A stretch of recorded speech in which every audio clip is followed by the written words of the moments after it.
Today is March 22nd, 2020. It's Saturday morning. And I think that these gold to the moon scenarios are back on the table. Here's why. So these silver to the moon scenarios didn't pan out after the bailouts for several reasons. One, the bailout money went to the banks. It didn't go into circulation, right? If you take trillions of dollars and put them into bales of hay and stick them in someone's backyard piled to the sky, right? It never hits circulation. So supply and demand is about money chasing goods. So if you bail the banks out and that money does not hit circulation, it's not flowing and you won't see the impact of it like in the price of things. Secondly, we had a strong productive capacity. After the bailouts, like in a couple years after that, we had a lot of products, services, jobs, things being produced. And one thing about hyperinflation is it happens when you shut down production and you increase the money in circulation because people aren't working and producing, yet they're getting money to spend things. That was the Weimar Republic scenario where they didn't have a big productive capacity and they kept printing money and it caused hyperinflation.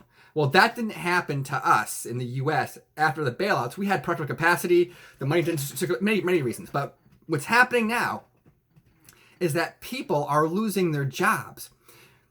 People are not producing things because they're stuck at home.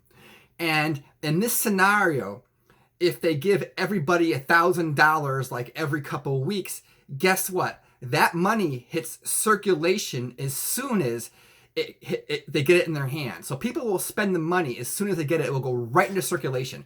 And they'll be out of money because they won't have a job and they'll got to give more checks.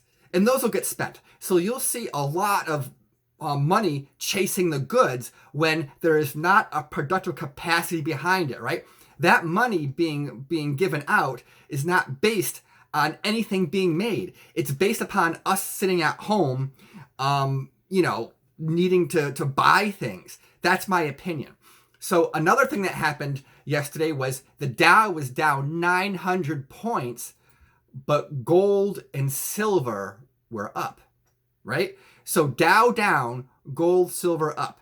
And I do think there are scenarios where these precious metals could go way up. I mean, how long will this virus thing last? How long will people be sitting at home getting checks to spend money when there's no productive capacity behind it?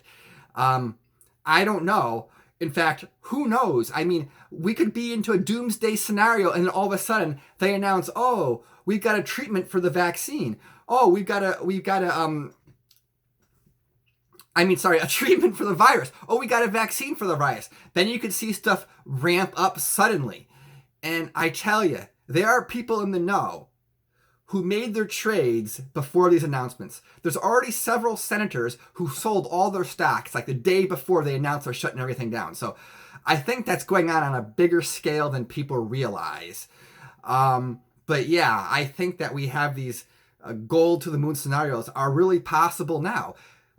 So thanks and be well.